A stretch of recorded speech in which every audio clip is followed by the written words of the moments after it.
नमस्कार साथियों, मैं हूं आपका साथी सतीश कुमार। स्वागत करता हूं आपके और मेरे YouTube channel Satish Kumar SK पर। आज भारतीय इतिहास का एक बहुत बड़ा दिन है। चंद्रयान मिशन थर्ड सक्सेसफुल हो गया है। वो ख्वाब जो करोड़ों आंखों ने देखे थे वो पूरा हो गया है। ये कोई आम बात नहीं है। चंद्रयान मिशन थर्ड कोई आम बात नहीं है। इसकी कामयाबी छोटी कामयाबी नहीं है। ये इतिहास के पन्नों में दर्ज होने वाली कामयाबी है। बहुत से आलोचक, खासकर मैं ये कहूंगा कि आलोचक नहीं, छिद्रान्वेषी लोग ये कहेंगे कि जब देश में ये हो रहा है तो ये क्यों। उनको भी जवाब दिया जाएगा इस वीडियो में। और आप सभी को बहुत बहुत बधाई हो, क्योंकि आज हमारे मादर वतन हिंदुस्तान ने तारीख लिख दी है। एक इतिहास रच दिया है हमारे वैज्ञानिकों ने। Indian Space Research Organisation ISRO ने चंद्रयान मिशन थर्ड कामयाब हो गया है। ये कामयाबी जब हमें मिल चुकी है तब उन लोगों को भी याद करना जरूरी है जो लोग इस कामयाबी की जड़ में हैं, नींव में हैं। विज्ञान तरक्की नहीं करता है 1 साल 2 साल 5 साल या 10 सालों में। साइंस एंड टेक्नोलॉजी के क्षेत्र में कोई भी मुल्क तरक्की नहीं कर सकता है 5 10 या 15 या 20 सालों में। उन्हें आधी सदी या 1 सदी लग जाती है। 50 60 70 80 साल लग जाते हैं अपनी मंजिल को हासिल करने में। आज जब हमारे प्यारे मादर वतन हिंदुस्तान और पूरी आवाम इस कामयाबी का जश्न मना रही है तो हमें उन्हें भी याद करना चाहिए जो लोग हकीकत में इस कामयाबी की जड़ में थे। जी हाँ, 15 अगस्त 1947 जब भारत आज़ाद हुआ, हमारे हिस्से आई घोर गरीबी और अशिक्षित आवाम। इतनी ज़्यादा मारकाट मची हुई थी कि जिससे उभरना बड़ा मुश्किल लग रहा था और नामुमकिन भी लग रहा था। लेकिन हम उससे उभर के आए। उस दौर से हम आज इस दौर में आए जब आज हम चांद पर अपना मिशन भेज रहे हैं, चंद्रयान भेज रहे हैं। और एक वक्त था जब हमें अमेरिका से गेहूं मंगाना पड़ता था खाने के लिए, ताकि हमारी आवाम को खाना मिल सके। और वो गेहूं भेजते थे, 3rd क्लास का लाल गेहूं। वे दिन और आज का दिन हमें याद करना है। उस पूरे सफ़र को, ये सफ़र आसान नहीं था मेरे यारों। ये सफ़र आसान नहीं था। कांटों पर चलना था, फूटे हुए कांच की बोतलों पर चलना था।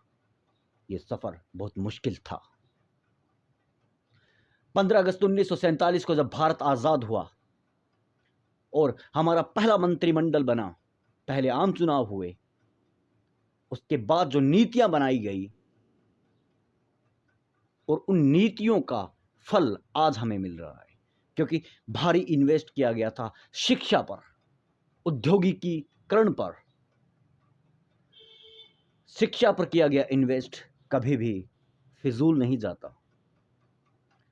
वो दशक, वो 60 और 70 और 80 के दशक जब भारत में बड़े बड़े इंस्टीट्यूट खोले गए, महाविद्यालय और विश्वविद्यालय खोले गए, जिनमें पढ़कर हमारे वैज्ञानिकों की एक पूरी पीढ़ी तैयार हो गई।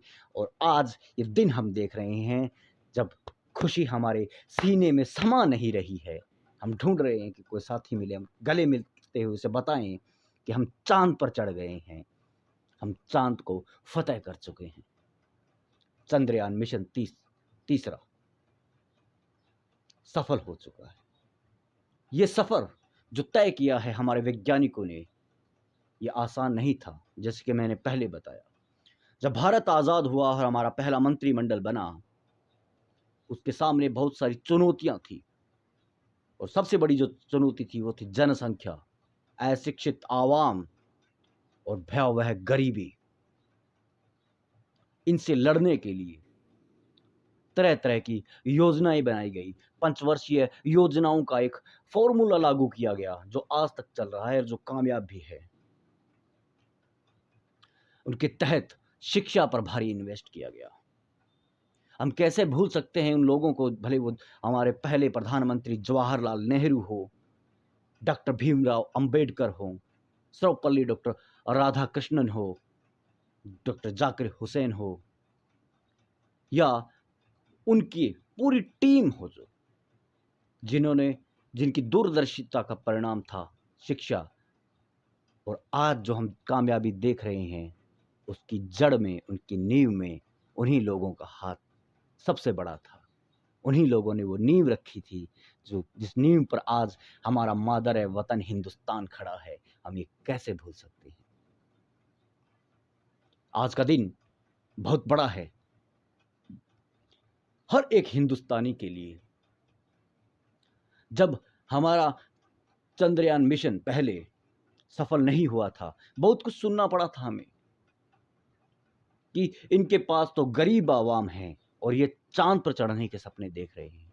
हाँ, हम मानते हैं कि हमारे यहाँ गरीबी है, बेरोजगारी है, अशिक्षा है, तमाम तरह के दूसरे मसले और मसाइल है, लेकिन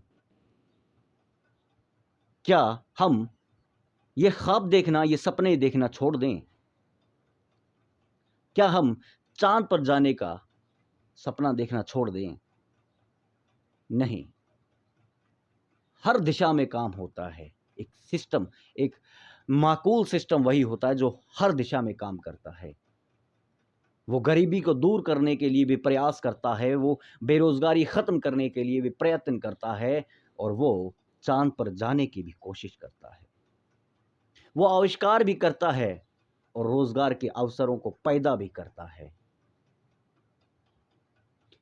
इसका मतलब ये नहीं होता है कहीं अगर बहुत ज़्यादा गरीबी हो, एक बड़ी आवाम गरीब हो, बेघर हो, तो इसका मतलब ये नहीं होता है कि ख्वाब देखना छोड़ दे, उस ख्वाब को पूरा करने के लिए काम करना छोड़ दें।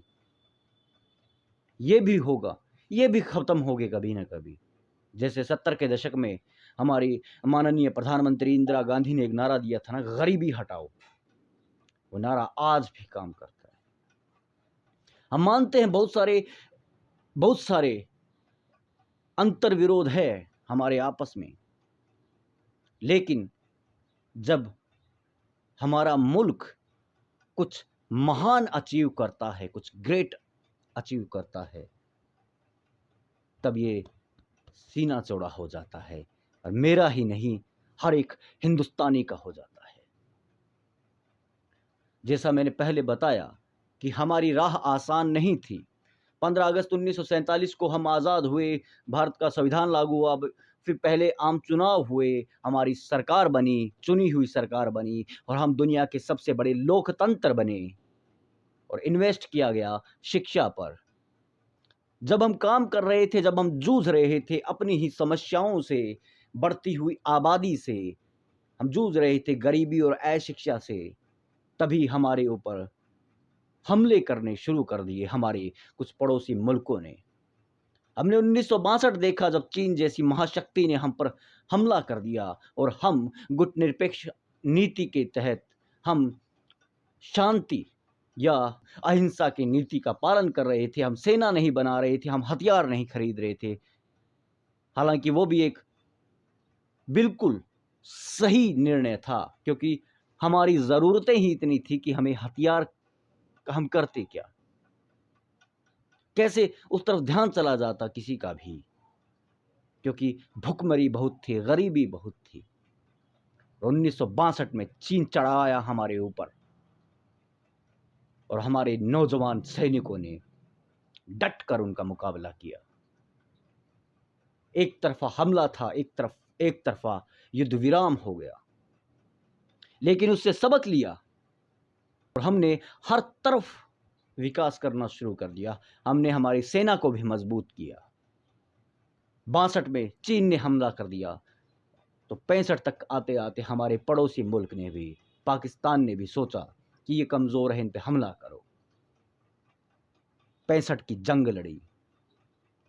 तब भी हमारे पास वैसे हथियार नहीं थे जैसे हथियार पाकिस्तान के पास थे। पाकिस्तान के पास अमेरिका के दिए हुए पैटर्न टैंक थे, अत्याधुनिक हथियार थे, लेकिन हमारे पास थे अमर शहीद वीर अब्दुल हमीद जैसे बहादुर सिपाही, बहादुर योद्धा, जिन्होंने एक बंदूक के ताड़ 25 टैंकों को नेस्तो नाबूद कर दिया। हमने 2 जंगें लड़ ली इस छोटे से दरमियान, इस छोटे से समय काल में। 62 में चीन के साथ, 65 में पाकिस्तान के साथ, फिर आता है 71 और फिर से हम जंग लड़ते हैं पाकिस्तान के साथ। और साथ चल रहा है गरीबी हटाओ, शिक्षा लाओ, ये एक मुहिम सी चल रही है।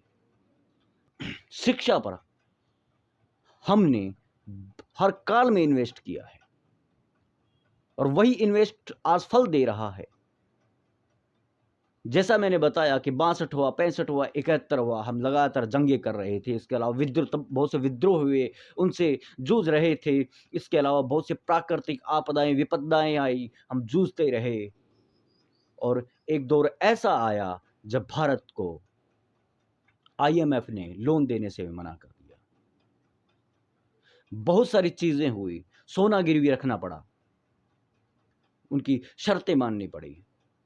इस तमाम विपत्तियों से घिरकर और उससे उबर कर हम आज यहाँ पहुँचे हैं। इसलिए मैं बार बार कहता हूँ कि इस कामयाबी में जो सबसे बड़ा हाथ है, वो हाथ है हमारे उस नेतृत्व का जो आज़ादी के बाद हमें मिला था। और हम बहुत खुशकिस्मत लोग हैं कि हमें प्रोग्रेसिव, प्रगतिशील लोग मिले, जिन्होंने किसी कंजर्वेटिव समाज की स्थापना करने की कोशिश नहीं की, जिन्होंने किसी मजहबी मुल्क को बनाने की कोशिश नहीं की, जिन्होंने एक लिबरल, एक डेमोक्रेटिक, एक रिपब्लिक मुल्क को बनाने में अपना योगदान दिया। हमारा संविधान हर एक नागरिक को हक देता है। ये संविधान लिखने वाले कोई आम लोग नहीं थे, ये महान लोग थे। शिक्षा पर किया गया वो इन्वेस्ट आज हमें दिख रहा है। आज हमने चांद पर तिरंगा झंडा लहरा दिया है। चंद्रयान 3, मैं बार बार जब ये बात कर रहा हूँ, चंद्रयान मिशन 3 का नाम ले रहा हूँ, मेरे दिल की धड़कनें बढ़ रही हैं। मैं इतना खुश हूँ कि मैं अपनी भावनाओं को व्यक्त नहीं कर पा रहा हूँ सही से, और मेरे शब्द लड़खड़ा रहे हैं। आप तक क्या पता मेरी भावनाएं संप्रेषित होंगी या नहीं होंगी, तो ज़रूर बताइए कि आज हमारे लिए दिवाली है, आज हमारे लिए ईद है। हम भारतीयों के लिए आज सबसे बड़ा त्यौहार है कि हम चांद पर पहुंच गए। और जैसा मैंने कहा कि हाँ है, हमारे यहाँ तमाम समस्याएं मौजूद है, लेकिन उन पर भी काम होगा। वक्त आने पर धीरे धीरे काम होता रहेगा। हर तरफ काम होना जरूरी है। आज हम गर्विदा है, हर एक भारतीय गर्विदा है कि आज चांद पर पहुंच गए हैं हम। और ये आम बात नहीं है, ये सफ़र आसान नहीं था। मैं इसलिए ज़्यादा भावुक हो रहा हूँ, मैं इसलिए ज़्यादा उत्साहित हूँ, क्योंकि ये सफ़र आम नहीं था। जिन लोगों ने नहीं पढ़ा उन्हें नहीं पता होगा। जिन लोगों ने अभी जो जवानी में आए हैं और जिनका किताबों से कोई वास्ता नहीं है, जो गूगल सर्च से पढ़ते हैं, उन्हें नहीं पता होगा कि हमने अतीत में क्या देखा था। हमने, हमारी कौम ने क्या सहा था, किन संघर्षों से हम गुजरे थे। जिस लाल गेहूं की मैं बात कर रहा था, भारत में घोर घनघोर अकाल पड़ा कर रहे थे और खाद्यान्नों की कमी थी, उपज इतनी नहीं थी, क्योंकि वो आज़ादी के थोड़े ही सालों बाद की बात थी। एक महान राष्ट्र बनने की उम्मीद में अमेरिका सरबराह बन के आया कि अनाज पैसे लेता था, डॉलर लेता था, डॉलर। लाल गेहूं हमें दिया करता था, लाल गेहूं, वो खाने लायक नहीं था। लाल बहादुर शास्त्री जी, जो कि हमारे प्रधानमंत्री थे, एक दिन का उपवास। और उसी दौर में लगभग भारतीय है, हमारे पूर्वज, पुरखे एक दिन का उपवास रखते थे, क्योंकि खाद्यान्न नहीं था। और वो लाल जो गेहूं वो अमेरिका दिया करता था, जो वो खाने लायक नहीं था। और आज हम खाद्यान्नों का निर्यात करते हैं, हम गेहूं चावल का निर्यात करते हैं, हम दालों का निर्यात करते हैं, हम चाय एक्सपोर्ट करते हैं। ये तरक्की, ये विकास आसान नहीं थे। हम एक पूरा भरा पूरा काला दौर देखते हुए आए हैं, इसलिए आज हम इतने खुश हैं कि हमारी आंखें डबडबा रही है, हमारे होठ थरथरा रहे हैं और दिल की धड़कन बढ़ी हुई है कि हम चांद पर पहुंच गए। तमाम तरह की व्याधियां हैं हमारे मुल्क में, इससे इनकार नहीं किया जा सकता। जैसे बहुत से लोगों को आप सुनते होंगे, इसमें कहते हैं हम हर तरह का विकास कर रहे हैं, हम नहीं, ऐसा कुछ नहीं। तारीफ बनती है वहां तारीफ की जानी चाहिए, और जहां लगता है कि हकीकत है वो हकीकत बयानी भी होनी चाहिए। हमारे यहाँ करोड़ों लोग आज भी गरीबी रेखा से नीचे हैं, उन पर भी काम हो रहा है, होना चाहिए, और चांद पर जाना भी ज़रूरी है।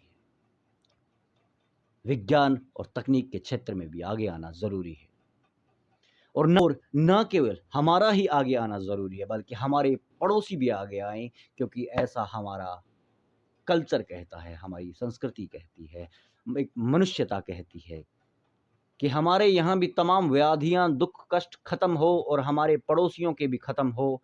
हम भी तरक्की करें, विकास करें, और हमारे पड़ोसी मुल्क भी तरक्की करे, विकास करे, हमारे पड़ोसी ममालिक भी आगे बढ़े।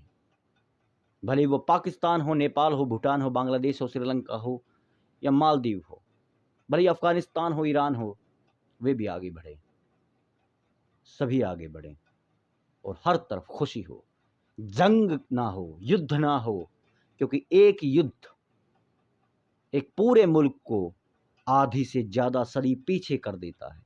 वो 50, 60, 70 साल पीछे ले आता है, घनघोर गरीबी बढ़ जाती है, महंगाई बढ़ जाती है, जीवन की जो कीमत है वो बहुत कम हो जाती है, जीवन सड़कों पर भटकता है, बिलखता है, रोता है, अगर युद्ध होता है तो। इसलिए युद्ध खत्म हो, से नो टू वार, से नो टू ड्रग्स। मुझे समझ नहीं आ रहा है मैं क्या कहूँ, खुशी इतनी है। खैर, आप तमाम भारतीयों को जो पूरी दुनिया में जहाँ कहीं बसे हुए हैं, उन्हें बहुत बहुत बधाई, कांग्रेचुलेशन, शुभकामनाएं।